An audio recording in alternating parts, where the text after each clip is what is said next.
야, 왔으면 인사고 뭐고 장화부터 신어. 이 땅 다 너희 줄 건데 이 정도도 못하냐? 12년입니다. 새벽 4시 반에 자는 애 패딩 입혀 트럭에 싣고 양평밭으로 실려가서 사다리 위에서 사과 봉지 씌우다 손가락 관절이 부어 젓가락질도 못하던 세월이요. 그 땅 준다는 말 하나 믿고 손톱 밑이 시커멓게 죽어가는 동안 신우이는 마루에 다리 꼬고 앉아 사과나 깎고 있었죠. 그런데 시아버님 기일 그날 제가 밥상 위에 종이 한 장 올려놓자마자 그 뻣뻣하던 어머님이 마루에 털썩 주저앉아 얼굴을 감싸고 우셨고 몇 달 뒤엔 그 집이 토째로 흔들렸습니다. 대체 그 종이에 뭐가 적혀 있었던 걸까요? 사연 시작하겠습니다. 시어머니가 12년 동안 입에 달고 사시던 말이 하나 있어요. 야, 저 땅 다 너희한테 줄 건데 맏며느리가 이 정도도 못하냐? 골끝에서 허리 펴고 던지시던 그 한마디가 12년 동안 제 목에 걸려있던 족쇄였습니다. 저는 그 말 하나 믿고 손톱 밑에 흙 끼는 줄도 모르고 살았어요. 그런데 어느 토요일이었어요. 어머님 방 장롱이 먼지 닦다가 누런 봉투 하나가 툭 떨어졌는데 그 안에서 나온 증여계약서에 적힌 이름이 제 이름이 아니더라고요. 사과나무 밑에 장화 신고 한번 서본 적 없는 신우이, 그 사람 이름 석자가 또박또박 박혀 있었습니다. 3,000평 땅을 제 코앞에 매달아 놓고 흔들면서 12년을 부려먹고 뒤로는 딸한테 조용히 넘겨놨던 거예요. 제 12년이 어쩌다 그 집안 전체에 피눈물이 됐는지, 시아버님 기일에 그 마루에서 무슨 일이 벌어졌는지 지금부터 차근차근 들려드릴게요. 저는 올해 41 먹은 동네 대형마트 계산원입니다. 아침에 딸아이 학교 보내놓고 유니폼 갈아입고 계산대에 서서 8시간 바코드 찍고 퇴근하면 저녁 차려서 애 먹이고 씻겨 재우는 게 하루의 전부예요. 특별할 것도 없고 억울할 것도 없는 인생이었죠. 그런데 제 일상에는 같이 일하는 마트 언니들한테 없는 게 딱 하나 있었어요. 주말마다 빠짐없이 찍어야 하는 과수원 출근 도장이요. 토요일이면 새벽 4시 반에 남편이 제 어깨를 흔들어 깨웠습니다. 눈도 못 뜬 채로 부엌에 나가 김밥 싸고 자는 딸 잠옷 위에 그대로 패딩 입혀서 트럭 뒷자리에 태우면 남편은 말 한마디 없이 양평 쪽으로 핸들을 꺾었어요. 창밖은 아직 컴컴하고 히터 돌아가는 소리만 웅웅거리는데 그때 가슴 한쪽이 묵직하게 내려앉는 그 느낌 아시려나 모르겠네요. 아, 오늘도 시작이구나 싶은 그거요. 시어머니 과수원은 3,000평이었고 사과나무가 400주 넘게 심겨 있었어요. 가을이면 사과가 2,000박스씩 쏟아져 나오고 동네에서는 저 땅 팔면 10몇 억은 받는다는 소리가 심심하면 돌던 자리였습니다. 도착해서 트럭 문 닫기도 전에 마루에서 목소리가 날아왔죠. 은정아 왔으면 인사고 뭐고 장화부터 신어. 봉지 씌울게 산더미다, 산더미. 목장갑 끼고 사다리 올라가서 봉지 씌우고 내려와서 나무 밑. 풀 메고 등에 약통 지고 골 사이를 몇 번이나 왕복하고 저장고 들어가서 빈 박스 정리하고 그러고 나면 새참 상까지 차려냈어요. 앉을 틈이라는 게 아예 없었습니다. 저녁이면 손가락 관절이 퉁퉁 부어서 젓가락질도 제대로 안 됐는데 내색 한 번을 못했어요. 왜 못했냐고요? 그 말씀 때문이었죠. 이 땅 다 너희한테 갈 건데 뭐가 힘드냐? 니들 거 니들이 가꾸는 거지 남의 반 매주는 거야? 코앞에 사과 하나 매달아 놓고 끝도 없이 밥 갈게 하는 소, 딱 그 신세였던 거예요. 봄에는 적과하고 여름에는 방제 20번 넘게 돌고 가을에는 수확 2,000박스, 겨울에는 가지치기. 사과즙 500팩 짜서 택배 붙이는 것도 저였고 어머님 개 모임에 사과 박스 실어다 나르는 것도 저였습니다. 어머님은 그걸 두고 며느리 잘 둬서 내가 편하다고 동네방네 자랑을 하셨는데 그 자랑이 저한테는 영수증 없는 청구서 같았어요. 평일 저녁이라고 봐주는 것도 아니었죠. 계산대 마감하고 다리 겨우 펴고 앉으면 휴대폰이 울리는데 화면에 어머님 이름 뜨는 순간 심장이 쿵 내려앉아서 손이 떨려 전화를 못 잡은 날도 있었어요. 벨소리만 들어도 위가 조이는 그런 상태였던 겁니다. 그래도 버텼습니다. 속물이라고 하셔도 어쩔 수 없어요. 마트 월급으로 딸 학원비 대고 서울 근교에 내 집 하나 마련하는 게 요즘 세상에 얼마나 말이 안 되는 일인지 다들 아시잖아요. 그 3,000평이 저희 부부한테는 인생 갈아탈 수 있는 유일한 티켓이었으니까요. 사다리 위에서 팔이 저릴 때마다 저는 그 숫자를 속으로 세면서 버텼습니다. 진짜 문제는 따로 있었어요. 남편이었죠. 하루는 과수원에서 돌아와 소파에 털썩 앉으면서 저도 모르게 한숨이 나왔어요. 그랬더니 이 사람이 리모컨에서 눈도 안 떼고 딱 한마디 하더라고요. 왜 땅 받기 싫어? 싫으면 관둬. 받고 싶으면 엄마 비위 좀 맞춰라. 내가 잘해야 되는 거 아니야? 그 순간 쿠션 움켜쥔 손등에 핏줄이 튀어나올 만큼 힘이 들어갔습니다. 근데 저는 아무 말도 못했어요. 그때는 그게 맞는 말인 줄 알았거든요. 남편은 부품회사 만년 대리였습니다. 승진 준비도 안 하고 이직 생각도 없이 그냥 다니면서 이 집 장남이고 양평에 땅 있는 집 아들이라는 타이틀 하나로 어깨에 힘주고 사는 사람이었어요. 실속은 하나도 없는데 겉만 번드르르한 딱 그런 유형이죠. 주말 그림도 12년 내내 똑같았어요. 저는 나무 사이에서 땀 흘리면서 봉지 씌우고 있고 그 사람은 원두막에 벌러덩 드러누워 낮잠 자다가 고개도 안 돌리고 손만 까딱거리는 겁니다.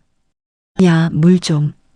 그때마다 제가 이 사람 와이프인지 이 집 일꾼인지 진심으로 헷갈렸어요.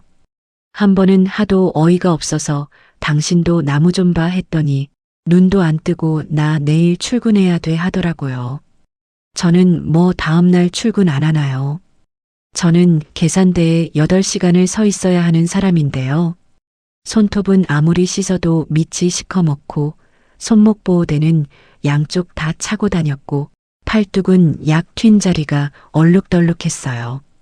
여름에는 파스 냄새가 유니폼에 배어서 계산대에서 손님이 코를 찡그린 적도 있었습니다.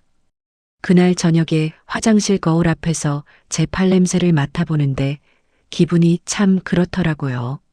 그런 날이 1년, 2년 쌓이더니 어느새 12년이 흘러 있었습니다. 친구들은 주말에 카페에서 브런치 먹고 남편이랑 영화 보고 애들 데리고 키즈 카페 다니는데 저는 그 시간에 사다리 위에 올라가 사과 봉지를 씌우고 있었던 거예요. 명절 음식이고 시아버님 기일 제사 준비고 당연히 전부 제 몫이었죠.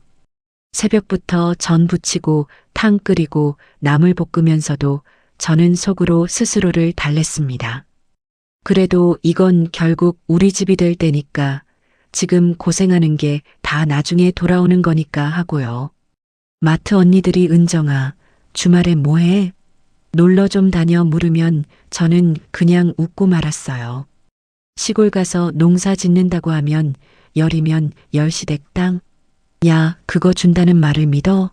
할 게 뻔했거든요. 그 말 듣는 게 무서웠던 겁니다. 누가 그 말을 입 밖으로 꺼내는 순간 제가 버티던 12년이 통째로 흔들릴 것 같아서요. 밤에 딸 재우고 불 꺼진 거실에 혼자 앉아 있으면 목 안쪽이 뜨겁게 올라올 때가 있었어요.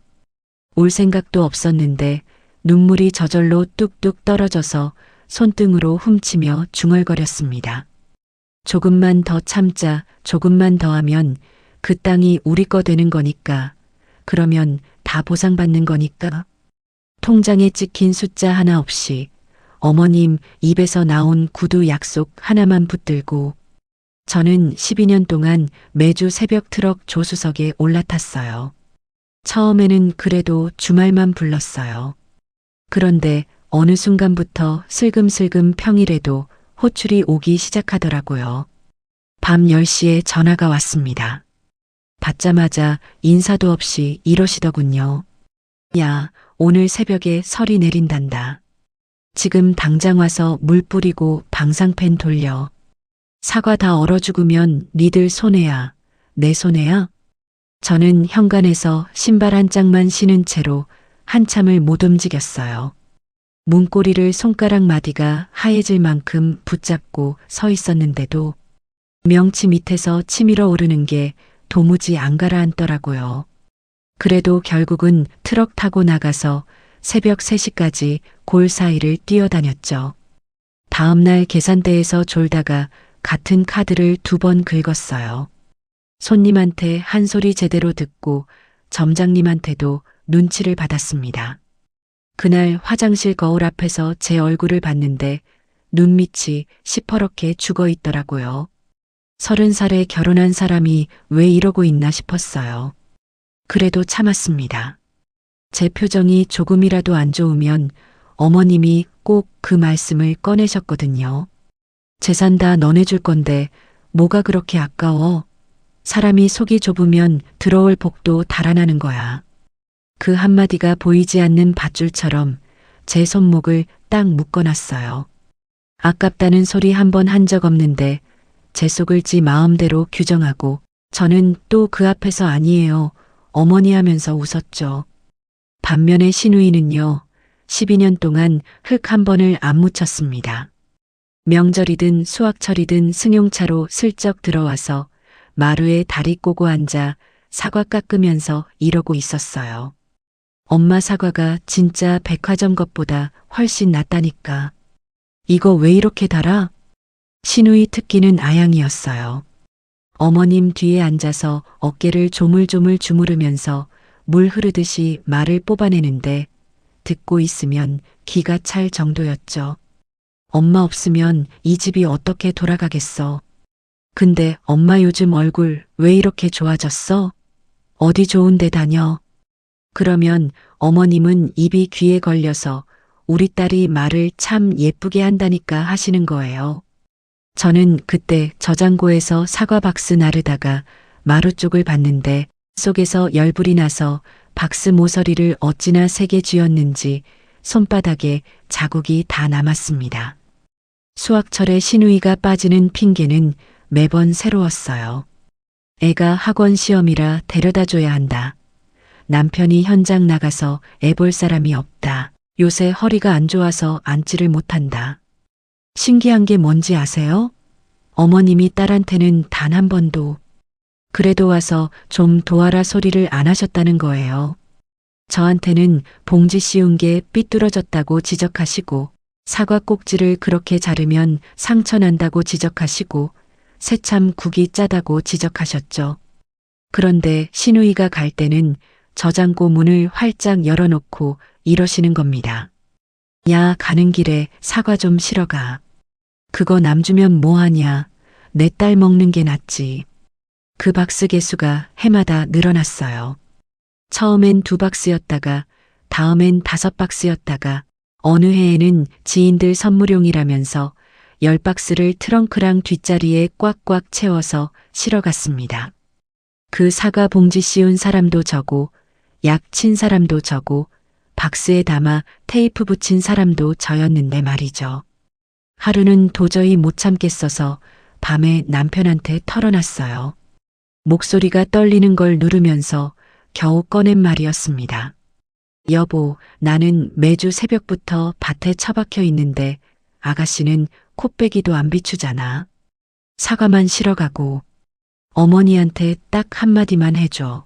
응, 당신이 하면 다르잖아. 남편은 베개에 얼굴 파묻은 채로 귀찮다는 듯이 등을 획 돌리더라고요. 아, 진짜 피곤한데 왜 그래. 내 동생은 내 동생이고 우리는 우리지. 내가 잘해야 땅이 우리한테 오는 거야. 남 탓 좀 그만해. 그 등짝을 보고 있는데 눈물이 관자놀이를 타고 베개로 주르륵 흘러내렸어요. 이 사람한테 나는 아내가 아니라 땅 따내는 도구구나. 그 생각이 머리에 딱 박혀서 지워지질 않았습니다.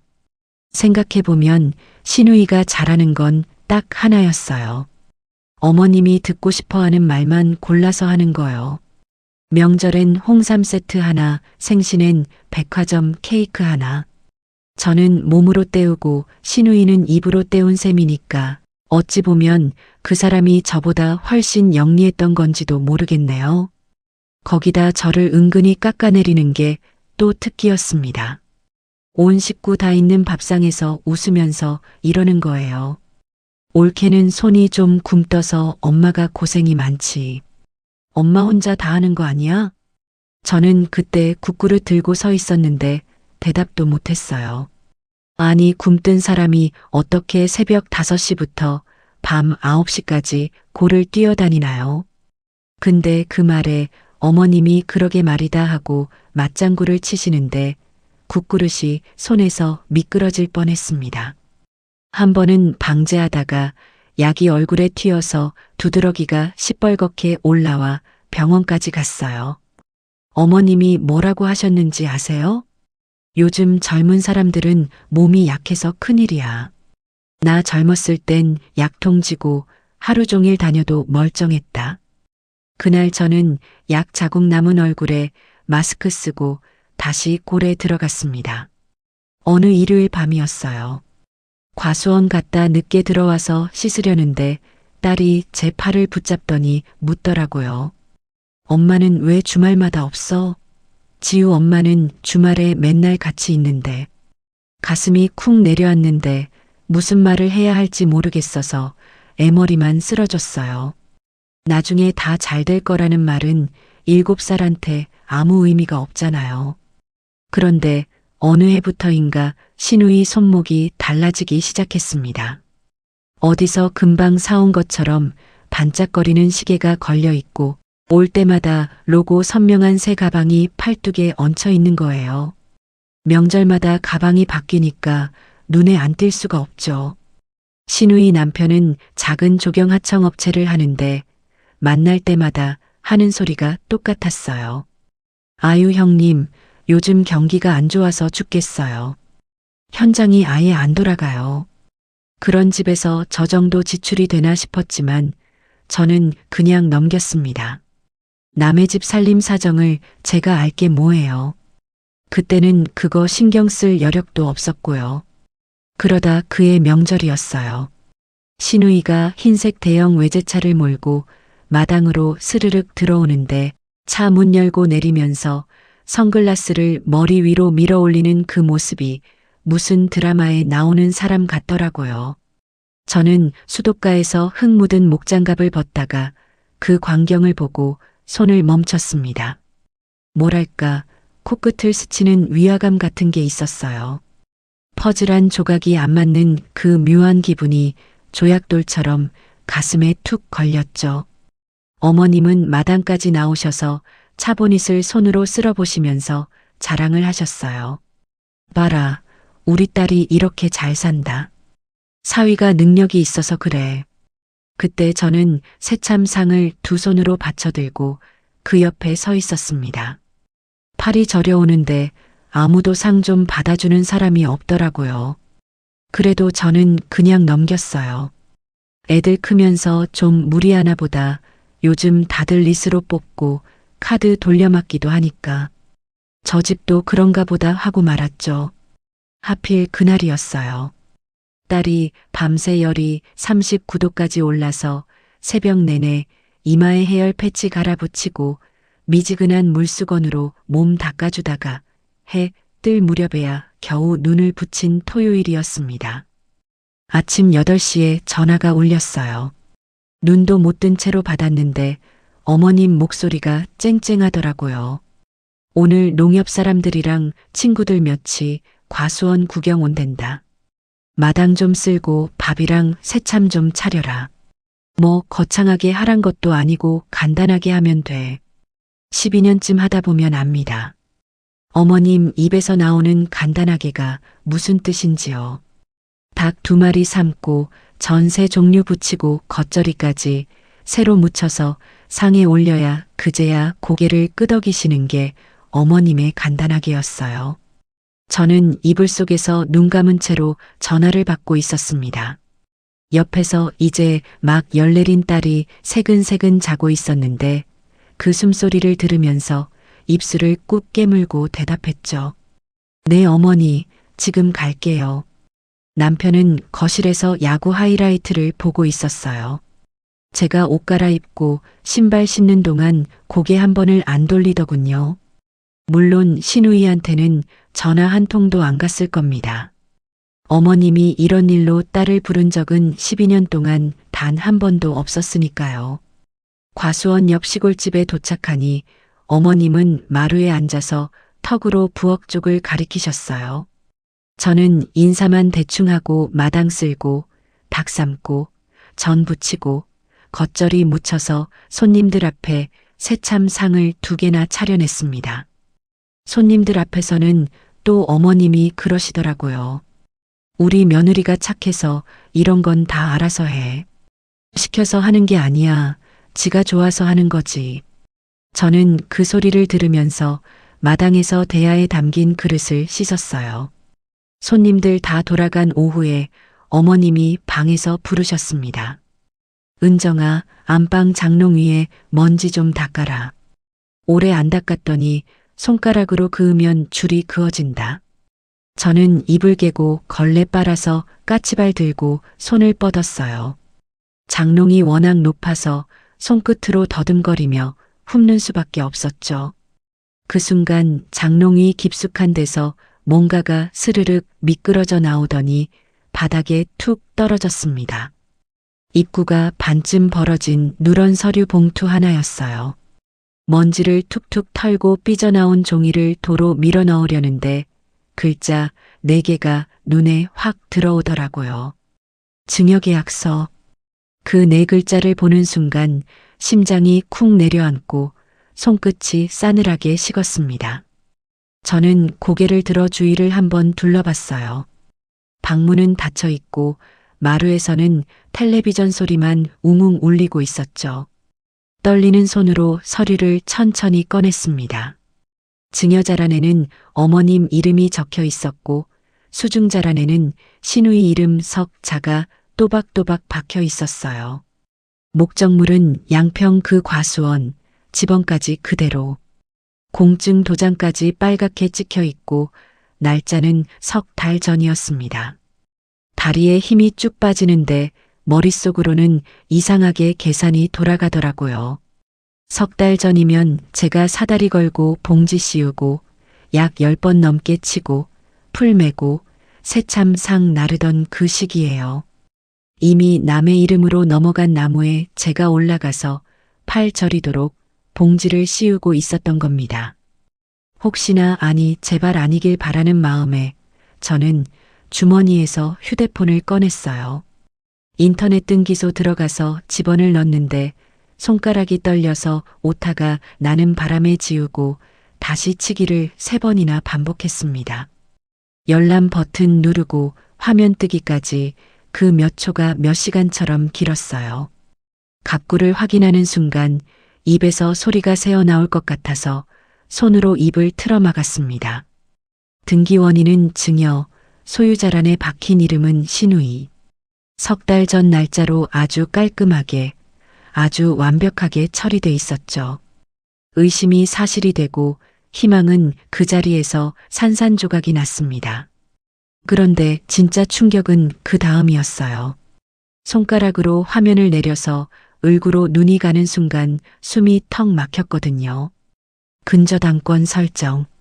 채권 최고액이 그 땅 시세의 8할에 가까운 금액이었습니다. 날짜를 확인하는데 소유권 이전 등기가 끝난 바로 그 다음 날이더라고요. 땅 넘겨받고 하루도 안 기다리고 곧장 은행으로 달려갔다는 소리 아닙니까? 그 순간 머릿속에서 퍼즐이 착착 맞아 들어갔어요. 시누이 팔뚝에 걸려있던 새 가방, 손목에서 번쩍이던 시계, 마당으로 스르륵 미끄러져 들어오던 흰색 외제차. 전부 설명이 되는 거였습니다. 어머님 노후 자금이 될 그 땅이 지금 딴 데로 줄줄 새고 있었던 거예요. 저는 각구부터 을구까지 화면을 한 장 한 장 스크린샷으로 남겼습니다. 증여계약서도 앞장 뒷장 빠짐없이 다 촬영했어요. 그러고 나서 서류를 원래 접혀있던 모양 그대로 봉투에 넣고 장롱이 있던 자리에 정확히 밀어 넣고 가 자리를 걸레로 한 번 더 닦았죠. 안방 문을 열고 나올 때 다리가 후들거려서 문틀을 한 번 짚었습니다. 그런데 마루를 지나갈 때는 얼굴 근육 하나하나에 힘을 줘서 12년 동안 지어온 그 며느리 표정을 만들어냈어요. 어머님이 저를 힐끗 보시더니 그러시더라고요. 뭐하냐, 사과 좀 더 깎아내와라. 아까 그거 다 먹었다. 네, 금방 깎아올게요. 제 목소리가 어찌나 멀쩡하게 나오던지 저 스스로도 좀 놀랐습니다. 부엌 수도가에서 수도꼭지를 3개 틀어놓고 물소리에 묻어가게 거친 숨을 몰아쉬었어요. 12년이 주마등처럼 지나가더라고요. 아무리 씻어도 안 빠지던 시커먼 손톱 밑, 약 튀어서 두드러기 올라왔던 얼굴, 양쪽에 차고 다니던 손목 보호대, 사벽에 방상팬 돌리면서 꼬들꼬들 떨던 그 밤들이요. 그런데 신기하게 눈물 한 방울이 안 나왔습니다. 대신 뱃속 깊은 데서 뭔가 용암 같은 게 부글부글 끓어오르더라고요. 이건 슬픔이 아니었어요. 12년치 억울함이 한 덩어리로 뭉쳐서 딱딱해진 거였죠. 사과를 깎다가 문득 달력을 봤습니다. 다음 달에 시아버님 기일이 있더라고요. 온 식구가 한자리에 모이는 그날이 딱이다 싶었습니다. 기일까지 남은 3주가 어찌나 길게 느껴지던지요. 매일 밤 딸 재우고 나면 불 꺼진 거실에 혼자 앉아 사진첩을 열고 등기부 스크린샷을 한 장씩 넘기면서 시누이 이름 위를 손끝으로 쓸었어요. 지금 터뜨리면 안 됐거든요.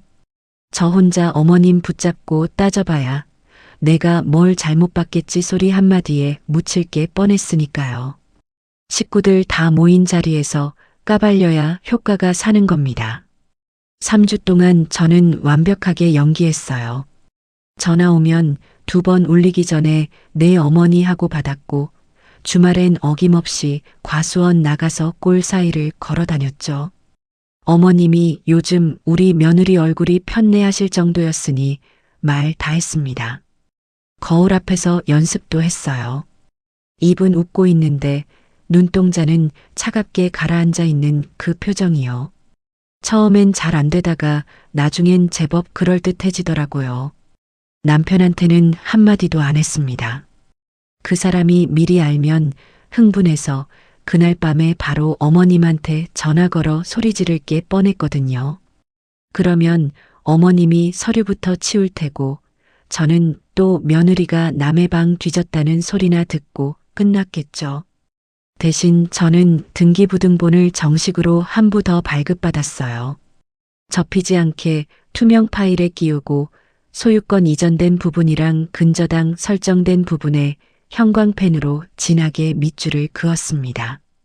그러고는 가방 안쪽 주머니에 넣어두고 매일 아침 손으로 한 번씩 만져보고 출근했어요. 기일 아침 알람이 울리기도 전인 새벽 4시에 눈이 번쩍 떠졌어요. 옆에서 코 골면서 자는 남편 옆 얼굴을 한참 내려다봤습니다. 이 사람은 오늘 이 집에서 무슨 일이 벌어질지 꿈에도 모르고 베개에 침까지 흘리면서 자고 있더라고요. 8시에 시골집에 도착해서 바로 앞치마부터 둘렀습니다. 전 부치고 나물 3가지 볶고 탕 끓이고 과일 깎고 기름 냄새에 머리카락까지 절어가면서도 저는 속으로 시간만 샜어요. 조금만 더 참으면 된다고요. 시누이는 오후 늦게 준비가 거의 끝나갈 때쯤 나타났습니다. 현관 들어서면서 그 나긋나긋한 목소리로 이러더라고요. 어머, 새언니 고생 많네. 애가 아침부터 어찌나 보채는지 늦었어. 미안해서 어떡해. 저는 부침개 뒤집던 손만 잠깐 멈추고 고개 돌려 웃었어요. 괜찮아요, 아가씨. 거의 다 했어요. 그러면서 신우이 손목을 봤죠. 저번에 없던 금팔찌가 하나 더 걸려 있더라고요. 신우이는 역시나 부엌에 발도 안 들였습니다. 마루에서 어머님 무릎 옆에 딱 붙어 앉아 이야기꽃을 피우고 남편이랑 신우이 남편은 나란히 앉아 야구 보면서 낄낄대고 있었죠. 그런데 그날은 이상하게 하나도 안 억울했어요. 오히려 저 얼굴들이 조금 뒤에 어떻게 일그러지는지 볼 수 있다고 생각하니까 부침개 뒤집으면서 웃음이 나올 것 같아서 참느라 혼났습니다. 제사를 지내는데 시아버님 영정 앞에서 어머님이 손수건으로 눈가를 훔치셨어요. 신우이도 옆에서 연신 눈을 찔끔거리면서 아빠하고 흐느끼고요. 저는 곁눈질로 그 광경을 보면서 절만 꾸벅꾸벅했습니다. 아버님 살아계셨으면 이 집 꼴이 이렇게까지 됐을까 싶더라고요. 상 물리고 온 식구가 마루에 둥그렇게 둘러앉았어요. 어머님이 상석에 앉으시고 양옆으로 남편이랑 신우이 남편, 신우이는 어머님 뒤쪽, 저는 남편 옆에 무릎 꿇고 앉았죠. 어머님이 사과 한쪽 집으시면서 그러시더라고요. 형제간에 우애 있게 지내야 한다. 너희 아버지가 살아생전에 그거 하나 제일 바라셨어. 남는 건 핏줄밖에 없는 거야. 그 말이 잠깐 끊긴 그 틈을 잡았습니다. 저는 가방 지퍼를 천천히 열고 투명 파일을 꺼내서 소리 안 나게 사과 접시 옆 밥상 위에 쓱 올려놨어요. 마루 공기가 그 순간 딱 멈추는 것 같더라고요. 아무도 먼저 그 종이를 안 쳐다보길래 제가 먼저 입을 열었습니다. 어머님, 이게 뭐예요? 짧은 한마디였는데 그게 마루를 관통했어요. 어머님 시선이 종이로 내려갔고 형광펜 밑줄 그은 부분을 읽는 순간 얼굴에서 핏기가 싹 빠지더군요. 사과 집으려던 손이 허공에서 우뚝 멈췄다가 무릎 위로 툭 떨어지고 입술이 파르르 떨렸습니다. 신우이도 뒤에서 목을 길게 빼고 상 위를 살피다가 등기부등본 5글자를 확인하는 순간 얼굴이 돌처럼 굳어버렸죠.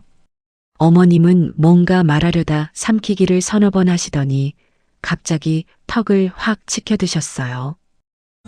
뭐가 어때서? 너네는 둘 다 벌어서 먹고 사는데 지장 없잖냐? 사람이 그렇게 욕심이 많으면 못 써. 적반하장도 유분수지. 12년을 소처럼 부려먹고 땅 준다는 말로 사람 목을 묶어놓고 이제 와서 제가 욕심이 많다고요? 저는 입꼬리 하나 안 움직이고 어머님 눈을 똑바로 봤습니다. 12년 동안 단 한 번도 안 보여드린 눈빛이었을 거예요. 어머님 어깨가 미세하게 움찔하는 게 보였으니까요. 남편은 처음엔 상황 파악을 못하고 저랑 어머니를 번갈아 보다가 종이를 집어들었어요. 소유권 이전된 부분을 읽어내려가는데 종이가 부들부들 떨리기 시작하더니 얼굴이 목덜미까지 시뻘겋게 달아오르더라고요. 남편이 상을 탁 치고 일어나려는 순간 제가 그 팔을 붙잡았습니다. 아직이었거든요. 이 사람이 본 건 앞장뿐이었고 진짜 폭탄은 뒷장에 있었으니까요. 남편은 제 손을 확 뿌리치고 벌떡 일어나더니 어머님 앞에 쭈그려 앉아 종이를 코앞에 들이밀었어요. 엄마, 이게 뭐야, 동생한테 땅을 넘겼어? 나한테 준다며. 12년 동안 우리한테 준다고 했잖아. 고함 소리에 영정 앞 촛불이 흔들릴 정도였습니다. 어머님은 엉덩이를 뒤로 빼면서 입술을 달싹거리다가 떨리는 목소리로 중얼거리셨어요. 딸이 더 짠하지 않냐? 넌 며느리가 벌잖냐? 아니, 니들은 둘 다 벌이가 있으니까 괜찮잖아. 내 동생이 형편이 어려우니까 엄마가 도와준 것뿐이야. 며느리가 번다는 그 한마디에 뒤통수가 뜨거워지는데 저는 꾹 눌러 삼켰습니다. 아직 제 차례가 아니었으니까요. 남편은 종이를 구겨 쥐고 마루를 왔다 갔다 하면서 소리를 질렀어요. 형편이 어려워서 도와준 거면 나한테 말이라도 했어야지. 왜 몰래 넘겨? 나는 뭐야? 나는 이 집 장남 아니야? 우리 마누라가 12년을 저 밭에서 뭘 했는데. 신우이 남편은 구석에서 고개를 푹 쳐박고 아예 투명인간이 된 것처럼 앉아 있었고 신우이는 그 뒤에 몸을 반쯤 숨긴 채 손가락으로 치맛자락만 베베 꼬고 있었습니다. 남편이 성큼성큼 가더니 신우이 남편 옷깃을 움켜잡고 벌떡 일으켜 세워서 얼굴을 코앞까지 들이밀었어요. 야, 너지? 내가 내 동생 꼬드겨서 짜고 내 뒤통수 친 거지? 어머님이 비명을 지르면서 둘 사이에 끼어들고 신우이 남편이 뒷걸음질 치다가 제사상 모서리에 쿵 부딪히면서 사과가 마루 위를 대굴대굴 굴러갔습니다. 배 하나는 떨어지면서 쩍 갈라져 즙이 번졌고 나물 접시가 엎어지면서 국물이 상보에 스며들었죠. 그 난리통 한가운데서 저는 다리를 가지런히 모으고 무릎 위에 두 손을 포갠 채 그대로 앉아 있었어요. 파도가 몰아치는 바다 한복판인데 제가 앉은 자리만 이상하게 잔잔한 딱 그런 기분이었습니다. 소란이 충분히 무르익었다 싶을 때 저는 천천히 일어나서 남편 팔을 뒤로 끌어당기며 목소리를 낮게 깔았어요. 여보, 진정해. 명의만 넘어갔으면 나도 오늘 말 안 꺼냈어. 등기부 뒷장 좀 봐봐. 구겨진 종이를 받아서 반듯하게 펴고 뒷장을 넘겨줬습니다. 형광펜으로 진하게 밑줄 그어놓은 근저당권 설정 부분이 드러났죠. 남편이 그 숫자를 읽는 순간 얼굴에서 붉은기가 싹 걷히더니 핏기 하나 없는 하얀색으로 변하더라고요. 입이 반쯤 벌어진 채로 종이 든 손이 사시나무 떨듯 흔들렸습니다. 이게 대출이 왜 이렇게 많아? 이거 뭐야? 이 금액이 뭐냐고. 아까 그 고함이랑은 완전히 달랐어요. 분노가 아니라 경악에 가까운 갈라진 비명이었죠. 이제 제 차례였습니다. 저는 어머님을 똑바로 보면서 12년치를 한 글자 한 글자에 꾹꾹 눌러 담아 말했어요. 어머님, 아가씨가 어머님 호강시켜드린다고 했죠? 근데 어쩌죠? 저 땅, 이제 껍데기만 남았어요. 명에 넘겨받고 바로 다음날 은행 가서 대출을 꽉 채워서 당겨 썼더라고요. 어머님 노후 자금이 아가씨 가방이랑 저 마당에 세워진 차가 된 거예요. 마루 공기가 그대로 얼어붙었습니다. 어머님 얼굴이 실시간으로 무너지는 게 보였어요. 눈이 휘둥그레지더니 볼에 경련이 일듯 근육이 떨리고 그 시선이 아주 천천히, 정말 천천히 신우이 쪽으로 돌아갔죠. 신우이는 그 시선을 받는 순간 고개를 푹 떨구고 마루 바닥만 뚫어져라 보더라고요. 조금 전까지 엄마 어깨 주무르면서 애교 떨던 사람이 등을 잔뜩 웅크린 채 한마디도 못하고 치맛자락 쥐었다 놨다 하는 게 유일한 움직임이었습니다. 어머님이 비틀거리며 다가가 신우이 어깨를 두 손으로 잡고 마구 흔드셨어요. 야, 이게 사실이야? 너 진짜로 대출 받았어? 엄마가 너를 어떻게 믿었는데. 말을 해봐, 이년아. 아니라고 말을 하란 말이야. 목이 쉬도록 따져 물으시는데 신우이는 입을 꾹 다문 채 눈물만 뚝뚝 흘렸습니다. 아니라고도 안 하고 맞다고도 안 하는 그 침묵이 사실은 다 대답이었죠. 어머님은 다리에 힘이 풀려 마루에 털썩 주저앉으시더니 두 손으로 얼굴을 감싸고 울기 시작하셨어요. 12년 동안 저 앞에서 늘 허리 꼿꼿하시던 분이 그렇게 무너지는 걸 처음 봤습니다. 저는 엎어진 제사상을 가만히 내려다봤어요. 마루를 굴러다니는 사과, 쏟아진 나물 접시, 구겨진 등기부, 울부짖는 어머님, 아직도 멱살 잡힌 채로 고개 못 드는 신우이 남편, 그 뒤에서 어깨만 들썩이는 신우이까지. 12년 동안 저를 올감했던 이 집안 민낯이 상위에 그대로 널브러져 있더라고요. 저는 조용히 가방을 집어 어깨에 걸고 신발 신고 마당으로 나왔습니다. 등 뒤에서는 여전히 고함이랑 울음소리가 뒤엉켜 새어나왔지만 한 번도 돌아보지 않았어요. 밤바람이 뜨거웠던 볼을 훑고 지나가는데 그제야 눈물이 한 줄기 흘렀습니다. 그날 밤 집에 돌아와서 저는 신발도 안 벗고 현관 바닥에 그대로 주저앉았어요. 벽에 등을 기대고 천장을 올려다보는데 12년이 한꺼번에 가슴 위로 쏟아지는 것 같더라고요. 무거운데 이상하게 개운했습니다. 몇 년 묵은 깁스를 톱으로 잘라낸 것 같은 그런 기분이요. 남편은 새벽에 술 냄새를 온몸에 묻히고 들어왔어요. 넥타이를 질질 끌면서 들어와 거실 바닥에 털썩 앉더니 두 손으로 머리카락을 쥐어뜯고 한참을 아무 말도 못하더라고요. 예전 같으면 물이라도 한 잔 떠다 줬을 겁니다. 우리 다시 잘해보자. 그런 말도 먼저 꺼냈겠죠.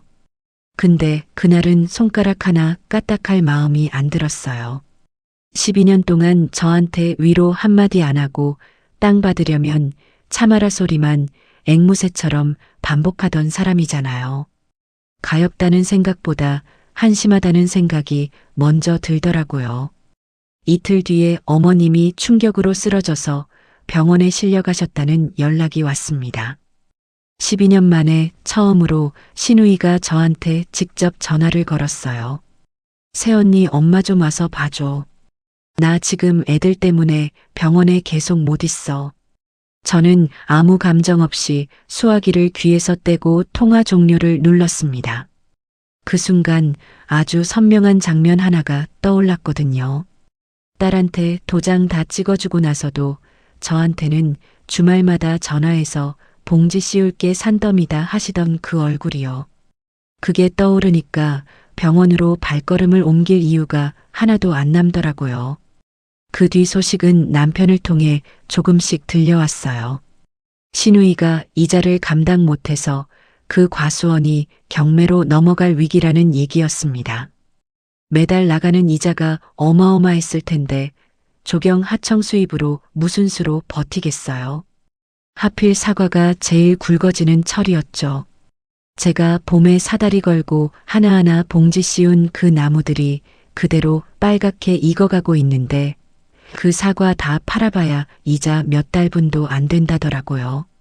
신우이 가방도 손목에서 번쩍이던 시계도 마당으로 스르륵 들어오던 그 흰색 차도 결국 빚더미 위에 얹어놓은 사상 누각이었던 겁니다.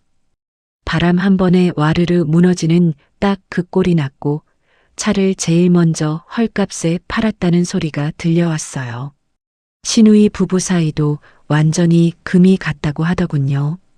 신우이 남편은 밤마다 내가 함부로 대출을 그렇게 땡겨서 이 지경이 된 거 아니냐고 소리를 지르고 신우이는 당신도 옆에서 좋다고 동의했으면서 이제 와서 나한테 다 뒤집어 씌우냐고 맞받아친다고요. 이혼안에 만에 난리가 났다는 얘기가 친척들 사이로 쫙 퍼졌습니다. 저는 그 소식을 마트 휴게실에서 종이컵 커피 마시면서 들었어요. 커피가 목을 타고 내려가는 동안 마음속에 파도가 하나도 안 일더라고요. 남의 집 일처럼 느껴졌거든요. 아니, 실제로 남의 집 일이 맞았죠. 이제 제 식구가 아니었으니까요. 어머님은 퇴원하시고 나서 저한테 전화를 걸기 시작하셨습니다. 처음엔 하루에 한 번이었는데 제가 안 받으니까 두 번, 세 번으로 늘더니 부재중 통화가 수십 통씩 쌓였어요. 문자도 왔습니다. 은정아, 내가 잘못했다. 다시는 안 그런다. 그 땅 되돌릴 방법이 있다더라. 딱 한 번만 와서 얘기 좀 하자. 은정아, 네가 없으니까 이 집이 엉망이다. 내가 늙어서 정신이 나갔었나 보다. 저는 그 문자를 하나도 안 빼고 한 글자 한 글자 다 읽었어요. 그러고 나서 조용히 어머님 번호를 수신 차단 목록에 올렸습니다. 차단 완료라는 글자가 화면에 뜨는 순간 손끝이 살짝 떨리긴 했는데 후회는 하나도 없었어요. 남편은 그때부터 저한테 싹싹 빌기 시작하더라고요. 땅이 날아간 지금 이 집에 남은 게 제가 12년 동안 알뜰하게 모은 적금이랑 공동 명의로 된 작은 아파트뿐이라는 걸 뒤늦게 깨달은 거죠. 본인 앞으로 모아둔 돈은 한 푼도 없었습니다. 장남 타이틀이랑 양평에 땅 있는 집 아들이라는 간판 하나 믿고 살다가 그 간판이 뚝 떨어져 나가니까 진짜 아무것도 안 남은 사람이 돼버린 거예요. 어느 밤이었어요. 딸 재우고 나와서 식탁에 마주 앉아 남편 눈을 똑바로 보면서 말했습니다. 물컵만 만지작거리고 있는 사람한테 한 글자 한 글자 무게를 실어서요. 당신 어머니랑 연 끊어. 그리고 앞으로 집안일이랑 애 챙기는 거 당신이 도맡아. 나 이제 주말에 나 하고 싶은 거 할 거야. 싫으면 지금 당장 법원 가자. 물컵 잡은 손이 딱 멈추더니 고개를 들어 저를 보는데 그 눈에 방귀 같은 게 조각만큼도 없더라고요. 소파에 드러누워서 엄마 비위나 맞춰 하던 그 건방진 눈빛은 온데간데 없고 그냥 작아질 대로 작아진 사람 하나가 앉아 있었습니다. 남편은 군말 없이 고개를 끄덕였어요. 솔직히 이혼을 안 한 건 남편 때문이 아니었어요. 7살 딸 때문이었죠. 자기 전마다 제품에 파고들어서 엄마 사랑해하고 속삭이는 그 입술을 떠올리면 엄마 아빠 갈라서는 모습만큼은 보여주기 싫더라고요. 그래서 가족이라는 형태는 그대로 두고 내용만 싹 갈아엎기로 한 겁니다. 그 뒤로 제 주말이 완전히 달라졌어요. 새벽 4시 반 트럭 조수석 대신 딸 손잡고 동네 도서관에 갔다가 나와서 놀이터 벤치에 앉아 있는데 햇살이 얼굴에 따뜻하게 내려앉더라고요. 아, 주말이라는 게 원래 이런 거구나. 12년 동안 모르고 살았던 거예요. 딸이 그러더라고요. 엄마, 우리 다음 주에도 또 와도 돼? 당연하지. 이제 주말마다 오자. 그 대답 한마디 하는데 목이 메어서 혼났습니다. 마트에서도 예전보다 훨씬 열심히 하게 됐어요. 땅이라는 유행을 안 바라니까 오히려 눈앞에 있는 일이 제대로 보이더라고요. 파트타임에서 정규직 전환 신청을 넣었고 회사에서 하는 교육에도 손들고 참여했고 밤엔 딸 재운 뒤에 식탁에 앉아 유통관리사 교재를 펼쳤습니다. 형광펜으로 밑줄 긋는데 그날 등기부에 긋던 형광펜 생각이 나서 혼자 피식 웃었죠. 적금도 새로 들었어요. 월급에서 생활비 빼고 남는 돈 한 푼도 허투루 안 쓰고 차곡차곡 넣고 재테크 영상도 챙겨보고 공부도 시작했습니다. 남들 보기엔 푼돈이라고 웃을지도 모르겠지만 그 푼돈이 모이고 모이면 언젠가는 제 이름 석자 박힌 동기부등본을 손에 쥘 수 있다고 믿었거든요. 밤에 천장 보면서 예전엔 소리 죽여 울었는데 요즘은 오늘도 수고했다고 스스로 어깨 한번 토닥이고 내일 할 일 정리하면서 슬며시 웃습니다. 화려하지 않아요. 드라마처럼 통쾌한 복수를 한 것도 아니고 하루아침에 부자가 된 것도 아니죠. 저는 여전히 마트 계산원이고 작은 아파트에 살고 퇴근 버스에서 졸다가 정류장 하나 지나쳐서 내리는 그냥 평범한 사람입니다. 딱 하나 달라진 게 있어요. 이제 저는 남의 약속에 제 인생을 저당 잡히는 사람이 아니라는 거요. 언젠가 제 이름으로 된 땅 문서가 생기면 그걸 꺼내서 딸한테 보여줄 겁니다. 엄마가 아무한테도 안 기대고 혼자 힘으로 해냈다고 너도 할 수 있다고요. 네, 지금까지 은정님의 사연이었습니다. 12년을 억울함 속에서 버텼지만 무너진 약속 앞에서 주저앉는 대신 자기 삶을 되찾아낸 그 용기, 진짜 값진 건 3,000평 땅이 아니라 내 두 발로 만들어가는 미래라는 걸 다시 한번 알려주셨네요. 은정님께 응원 댓글 한 줄 남겨주세요. 큰 위로가 될 겁니다.